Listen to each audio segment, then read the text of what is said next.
say, let's just pretend the playoffs ended today. Now, a lot of what's happening in the playoffs, 75%, it's locked in or really close to being locked in. The teams that have the division leads, they're going to be favorites down the stretch, barring a quarterback injury.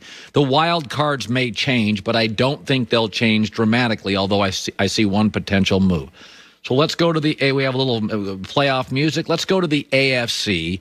As of now, the number one team, Kansas City, would have a bye in the first round. So the 7-seeded Dolphins would travel to Pittsburgh to face the 2nd-seeded Steelers. I'd take Miami this morning. I think they're a better football team. I think they're tighter. They're not turning it over. They can run it and throw it, and their receivers can catch the ball. I'm going to take Miami for the upset at Pittsburgh.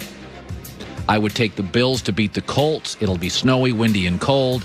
And I just think they have more playmakers offensively and an athletic quarterback in Josh Allen against the league's least athletic quarterback. Titans-Browns, I'm going to take Cleveland again. I said it a couple of weeks ago, and I'll say it again. I think it is a great matchup for the Browns. They don't have a pass rush. That means Baker Mayfield is comfortable. That means Baker Mayfield can play with a lead. Kevin Stefanski and the staff keep it, the bumper car rule, keep it in the middle here. The bowling alley when you're a little kid, keep it in the middle. You don't have to go outside and make plays that don't exist. I think Cleveland beats the Titans. I think it's one of the Titans' worst matchups in the AFC is Cleveland. Next round, Kansas City rested, now host the Dolphins. Miami's still a year away. It's baby steps. This is a Kansas City win, and convincingly. Browns-Bills, this is not a great matchup for Cleveland. They're going to have to get into a shootout because their back seven in Cleveland is not good, and Buffalo's got all sorts of weapons and the strongest arm quarterback in the league. Don't like this matchup for Cleveland. I like Buffalo convincingly. Cleveland should pray for bad weather, so both offenses struggle, but I take the Bills. Then we go into the AFC Championship game. Chiefs, the 1 seed, Bills, the 3 seed. I like Buffalo today, a better team that's better in the red zone, playing better defense, very healthy, on a roll with momentum, fewer penalties last 3 weeks. Buffalo upsets, it's not much of an upset, upsets the Chiefs, probably about a 3.5 point spread. Buffalo's in the Super Bowl. Let's go to the NFC. Cardinals at the Saints. Obviously, Green Bay has a bye. This is a bad matchup for Arizona. Saints win the game convincingly. Rams also at home, already beaten the Buccaneers once. I think their defensive line pressures Tom Brady. Goff is more comfortable. Rams beat the Buccaneers convincingly.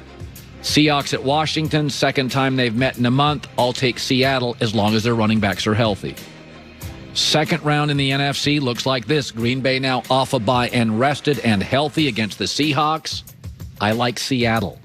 If Chris Carson, Penny, Homer, and DJ Dallas and are healthy, I think they're a bad matchup for Green Bay. This is not a team. Also, Devontae Adams, DK Metcalf. They're both going to have their way in that game. I like Seattle against Green Bay. I like the Colts against Green Bay. It's a bad matchup. Rams-Saints is a complete coin flip.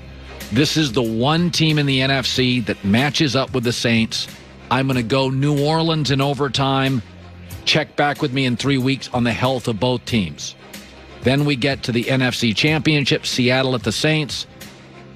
I'm going to take, again, this is really close. I'm going to take the Saints now that Drew Brees is probably not going to play like a Clayton Kershaw, a LeBron, or a Drew Brees last year, or a Peyton Manning in Denver. He comes in fresh and rested. The rest of the league has to go way back to look at Saints film because they've been running Taysom Hill's offense for the previous 5-6 weeks. I'll take the Saints close in this game. My Super Bowl, Bills and Saints, and I'm not predicting that until I see it. So, by the way, I'd been on Kansas City and Seattle in my 2 previous predictions. This morning, I'm Bills and Saints. I had Saints-Ravens at the beginning of the year. All right. Obviously, Ravens not looking so hot. But that's the one team I think is going to get in. Just keep your eye on the Ravens. Streaming service coming now next year called Discovery Plus, U.S. only. They've got your favorite brands like the Food Network and HGTV and exclusive originals. NFL Meat Sandwich, Greg Cosell, next. Yeah, I mean, I don't know why I won it that year. Joy and I were looking at each other as it was airing, and we were kind of rolling our eyes. I have a feeling Ryan Russillo, the ringer, he's got a great podcast now, joining me live, brought to you by Mercedes-Benz, the best or nothing. Let me guess you're going to defend Aaron Rodgers, because you guys are both cool, but good Lord, he was a little LeBron-esque, was he not? A little? All right, but see, he's on fire this year, and you've been anti this guy for like 2 decades, so you can't help yourself. So, I mean, Rodgers, even to the point when we were all back in the day doing radio shows across the hall from each other, I think Rodgers even reached out to Van Pelt, was like, what's with that guy? Why doesn't he like me? So I think he's in a no-win situation. Yes, these guys, I think coy is the right word, but if Rodgers says, I don't care about MVPs, it's not important to me, then he's not telling the truth either. So a lot of this is just you can't really win, and winning a third one, considering only a handful of guys have ever done it, I thought it was, you know, look, I didn't think it was that big of a deal. Look, he hasn't been good for 2 years. You were feeling great about shorting Aaron Rodgers for like 15 years, which you probably would have lost money on it because you were on it so early. And then he's come back and maybe he wins it again. But I still think the Mahomes stuff. By the way, can we jump to what you said before? Because I was losing it over here. Okay. I mean, whether we went History Channel, Normandy, analytics, 2-star recruits. I agree with you on the Heisman quarterback theory, but sometimes things happen and it actually doesn't mean anything. The MVP run is an incredibly interesting stat, and then you turn it into a segment, and I'm afraid I might not get invited back here. But think about how close it was. Mahomes, if there's not an offsides, that's an MVP win in a Super Bowl year, all right? So they would have won the Super Bowl. Brady's shootout with Philly, he wins an MVP that year. He was unbelievable in the Super Bowl. The defense was terrible. He also has the 2010 MVP, the 2007 where Brady was undefeated, and if it's not for David Tyree, then an MVP wins a Super Bowl. So I think it's something that happens, but it doesn't mean that from now on you go, you know what I really want? I want a quarterback that's just kind of like right at number 6, number 7. That's what I'm looking for. Listen, I like the pushback. I'm always fond of the pushback. That's why I bring you on the show to push back, because I'm almost never wrong, but occasionally it happens. Okay. Maybe, yes, okay. Maybe. So people think sometimes we do stuff for clicks, but we both know each other, and I've been on this for like 4 weeks. I watch Pittsburgh play.